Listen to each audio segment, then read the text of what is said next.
I mean, I'm coming from a background of science and engineering. I just think that this form of writing initially I found it very difficult even when I started the course, because I like to analyze things and just go straight to the point with some graphs and evidence.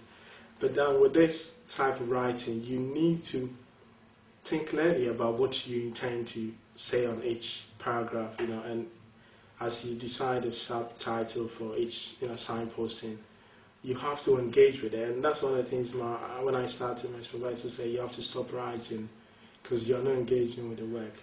And that nearly knocked my confidence out, because I didn't understand. I thought I've done enough writing which was clear, but later when I read it, I realized that it's just descriptive. It doesn't really provide any reader some clear understanding about my thinking behind the piece that I'm doing. So I think that you have to engage with the work in some more different level. It's quite hard to describe because your writing is clear, but your content doesn't communicate the robust and the rigor that you tend to portray or give out through this work. So I think you have to be ready to have a lot of drafts. I did about 5 different drafts and keep changing, crossing out things every time, and until it gets somewhere which it does, measure up to what you intend doing. I found that if you get the literature review done, it went on forever and ever. You've just got to get it done, keep going, because that really gives you a building block for the rest, because then it's embedded in your head what it all is, and then you're actually doing stuff for a reason.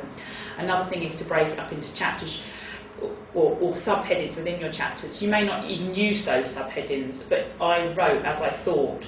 So I put them into subheadings, but then sometimes they interlinked at the end.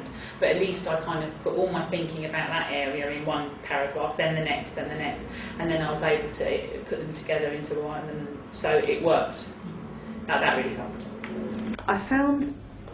Although I found the writing difficult, I found that the more I wrote, the easier it became. And also, I found I was trying to write, in the beginning, having read these amazing journals and academic books, I was trying to write like an academic, which was okay to some degree, and you do have to be concise and you do have to be sure of what you're writing, but I found that I was being overcomplicated.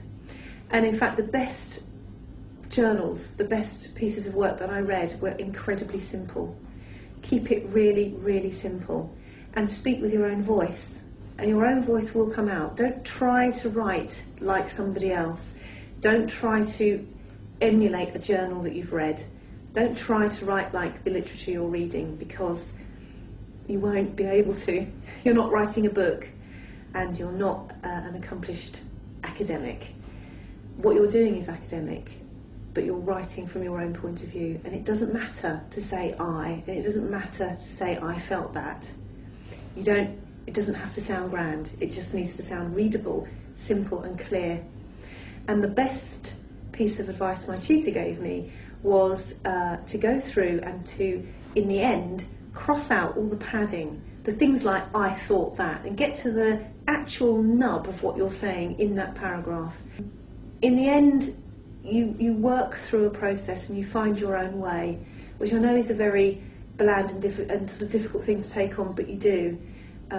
People I worked with made mind maps and felt that was useful. I didn't. I just found that writing straight onto my laptop, saving everything and backing it up on a memory stick, was really crucial for me. And I wrote lots and lots, absolutely thousands of words. And if you write more, you can chop it out.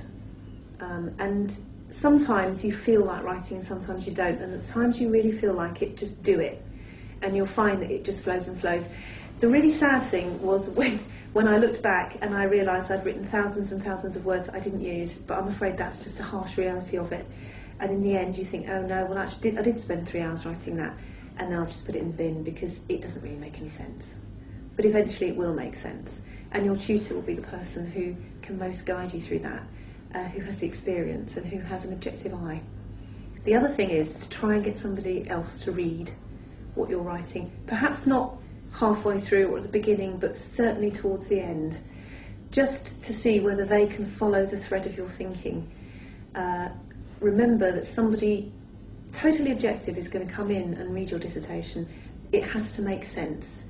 It has to make sense to somebody who doesn't know what you're talking about, who doesn't know the in-depth things that you know necessarily about your context.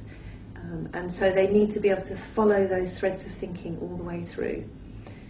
Going through the process of writing up my project was a real learning process, and I felt that unless I'd gone through that and some of those struggles, I wouldn't have grown in the way that I'd grown, which I did, and come out the other side feeling, like I say, more of an expert. In the beginning, I just wrote and wrote and wrote, but then at the end, having to gather it together and to putting it into a structure and a form, which in many ways is predetermined. Even though you can actually write in a variety of methods, I found that most people tend to write their dissertation in quite a formal way, with the paragraphs numbered, with the chapters numbered, with headings, etc. And in fact, even though that looks very daunting to start with, it isn't. And it gives it shape, and it helps you think. Methodology, that's that chapter. Paragraph 3 of methodology is going to talk about the way I did it, or whatever. So even though that was rather a low, it did actually turn out to be quite useful.